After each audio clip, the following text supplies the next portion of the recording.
Hello, I'm Richard Crisanti, your executive chef at Shadowwood Country Club. And today is our 4th edition of demo cooking class. And we're gonna prepare some of my favorite dishes, seeing I'm Irish, for St. Patrick's Day.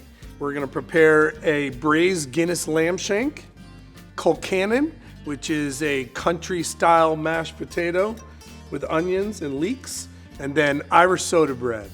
So let's get started.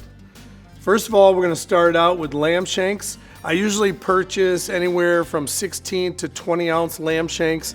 They are a hind lamb shank, which is the back side. They're larger than the foreshank in the front, so I like to do that because they're a little bit meatier, and so you can see them here. And what we're gonna do is we're gonna season them up first of all. So I like to season them. Basic seasoning, you can add to it if you want. I like to do a little bit of salt. Obviously, we're gonna season them pretty generously on both sides. Salt, some black pepper. The sauce itself has garlic in it, so we don't have to put any on the outside necessarily. I'm gonna turn on my burner right here and start to preheat it. We wanna get that nice and hot.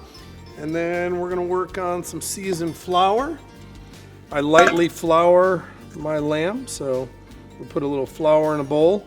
And then once again, I like to season my flour in addition to seasoning the protein. Okay,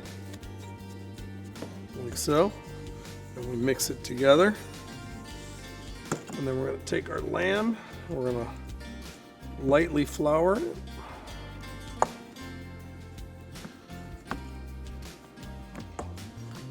And this helps for two things. Helps, obviously, so we don't stick, and it helps in the thickening process of our sauce as it reduces down a little bit of flour. So flour that one, and then we're gonna flour this other one. I try and flour all the sides, the bottom. You know, don't be afraid. The counter's gonna get a little messy with flour, so don't worry about it. You can clean it up after. Obviously, after you use the flour, it's gonna be disposed of because you don't wanna have cross-contamination because you just put raw lamb in there. I've added my olive oil into my pan and it's been heating up. And then we're gonna take our lamb and we're gonna place it in here.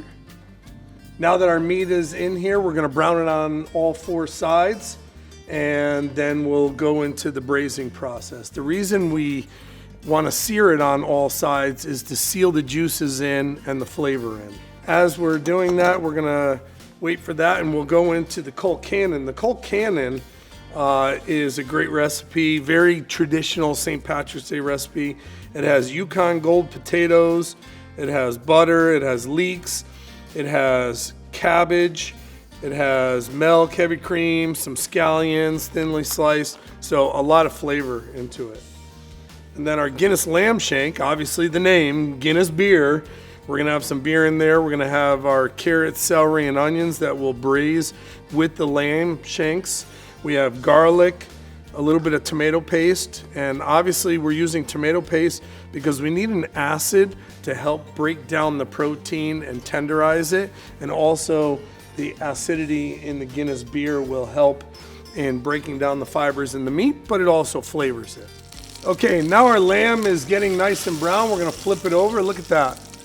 See that nice brown color? That's what you're looking for. You wanna sear it like that on all sides. And because of time, we're gonna also, on this side, we have our Yukon Gold potatoes, and I put them in a pot with water, and we're gonna start getting that going because it takes about 45 minutes to boil your potatoes and get them soft. So we're kind of multitasking right now, okay? And it works out better. And then as we go through the process with the lamb, we keep turning them and rotating them and browning them just like you were browning any type of meat. And we want to make sure we get all the sides seared as much as possible. Now we're going to take our lamb out. It's browned up on all sides. And we're just taking it out for a few minutes until we get through the process of sauteing our vegetables. Then we're going to put our carrots in and saute them.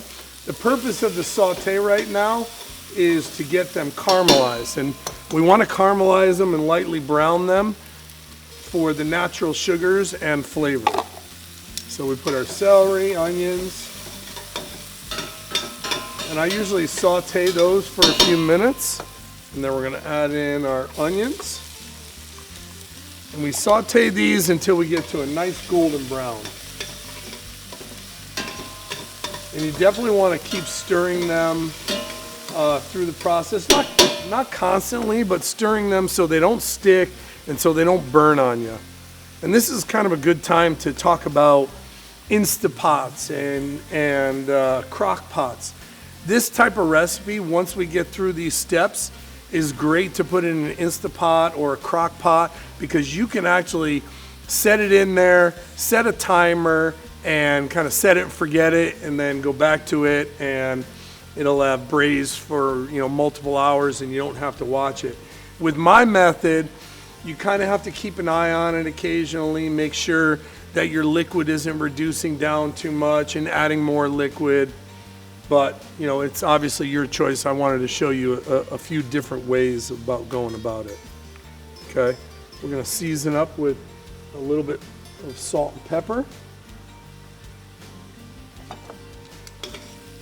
And our veg are doing well. They're starting to get more tender, but the key is we want to brown them up because we need to get that natural caramelization and flavor coming out of the veg, especially the carrots and onions because they have so much sugar content and they're going to add so much flavor to our braising liquid.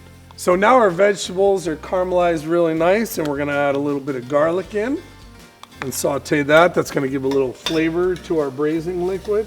And you don't have to cook that long. We're not trying to caramelize or burn the garlic, so just put it in, cook it for about 30 seconds.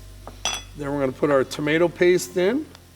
And as we said before, the tomato paste is for two reasons. Flavor, actually three.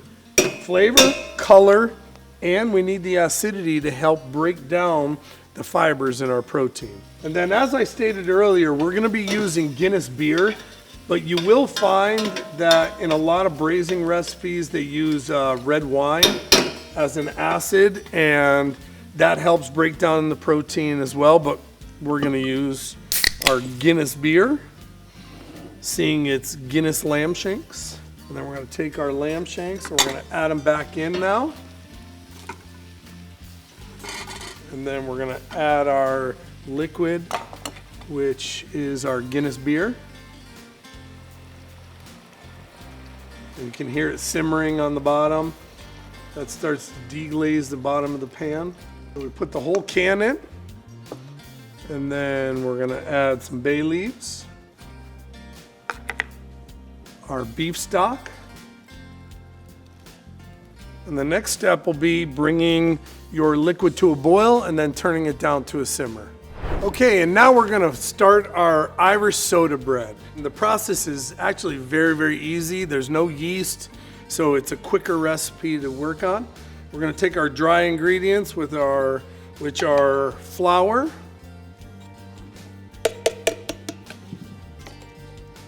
we're adding in our granulated sugar, our baking soda, salt,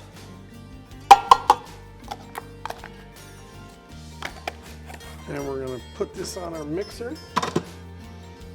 With Irish soda bread, I like to use a paddle with my KitchenAid. This can be done by hand, but obviously if you have a KitchenAid at home, it's much easier to do it with the KitchenAid. And we're going to mix that on low.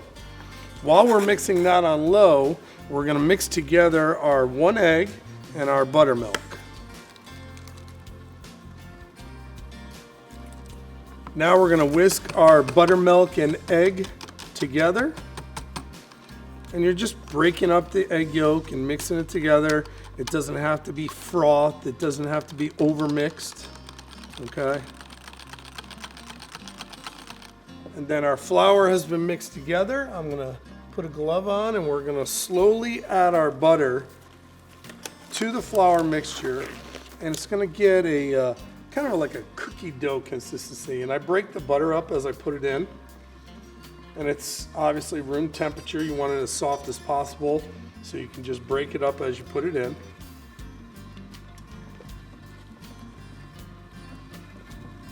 And you don't throw it in all at once. You're just putting a few clumps or a tablespoon at a time, and you mash it up with your fingers as you put it in.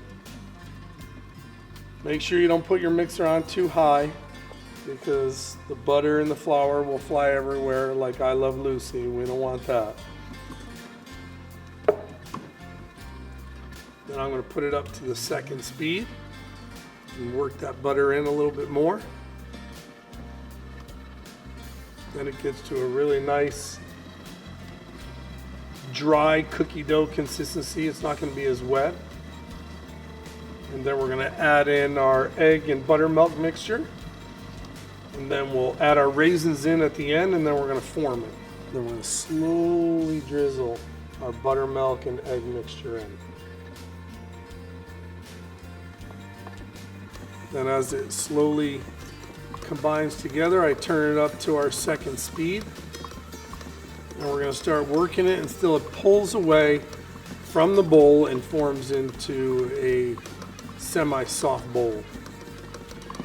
Now the dough is starting to get more and more firm, coming together.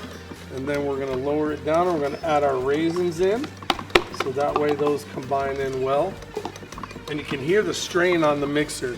The dough starts to get so thick that you'll start to hear it strain. And that's when we're done. So we're going to lower this down, and I'm going to have you all take a look at what our bread looks like. But it looks really good. Now our Irish soda bread is ready to go. We're going to take a little bit of flour, and we're going to flour the cutting board. We have our pan, a normal cake pan. We're going to pan spray that cake pan a little bit. I like to spray the bottom and the sides, because as the bread bakes, it's going to rise up into the sides, and we don't want it to stick. Now we're going to take our Irish soda bread. You see it? Nice and clean from the pan. And then we're going to take it and we're going to press it and form it. I like a lot of raisins. If you don't like as many raisins, you can always pull back on the raisins. It's entirely up to you. We just want to get it as compact as possible, so that way when we're baking it, it doesn't crack on us. And as you can see in the recipe, we're going to make a nice X mark in it. So we put it here. Then we're going to take our knife. We're just going to make a nice X mark like that. And an X mark like that. And then we're going to bake it in the oven. So, baking in the oven, 400 degrees for at least 40 minutes. Usually what I like to do is cook it for 20 minutes and then cover it with foil the last 20 minutes so it doesn't get too dark. So we're going to put this in the oven, and we'll come back and check it out. And now we're back to the Colcannon. Our potatoes are almost done, and we're going to start by sauteing the rest of our ingredients. So we take about 4 tablespoons of butter. We put it in a saute pan on about medium-high heat. And we don't want that to burn, so we're going to take our leeks, add our leeks in right away so they start the process of sauteing. The remainder of the butter we'll be adding afterwards when we add our potatoes in. Right here you can see our lamb shanks are doing well, and we added our sprigs of fresh herbs in there to add some extra flavor. And we're not trying to brown our leeks, we're just trying to saute them down till they're a nice translucent. Now our leeks are wilted down, and we're going to add some fresh garlic, and that's going to add some nice flavor to our dish. We're going to saute that a little bit. It smells amazing. Some salt and pepper, and then we'll adjust our seasoning after we add the potatoes in. Then we're going to saute this till the scallions start to lightly brown, and then we're going to add our cabbage in. Now our leeks are starting to brown up a little bit on the edges, and we're going to add our cabbage. And then we have milk and heavy cream to mix in. The reason I do both is obviously heavy cream has much more butter fat to it. So we're gonna add that in for flavor. But if you use all heavy cream, sometimes your potatoes will get a little too thick. So I like to add milk and heavy cream as a blend rather than just heavy cream or just milk. We're gonna add in our heavy cream and then our milk.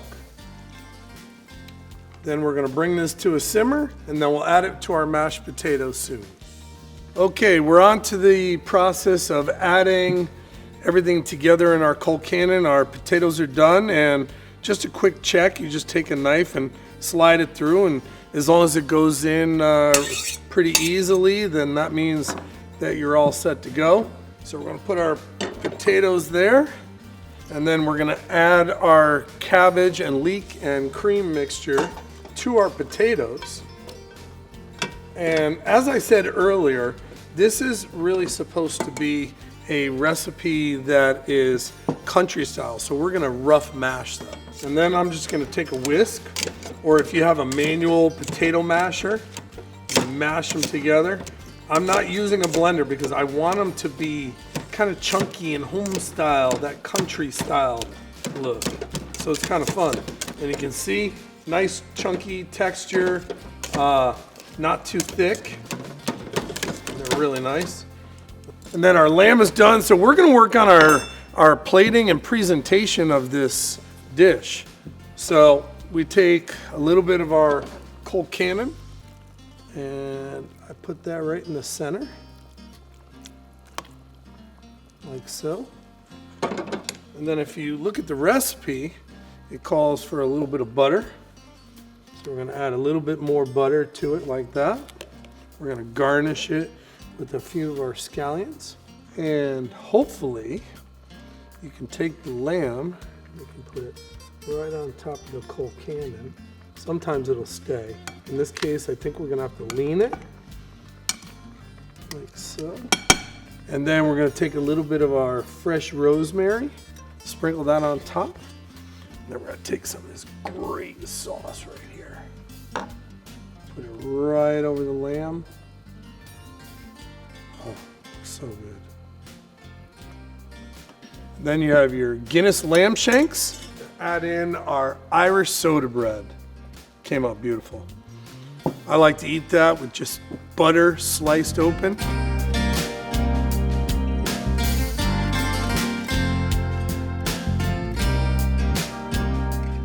I hope you enjoy our features this time. Happy St. Patrick's Day to everyone.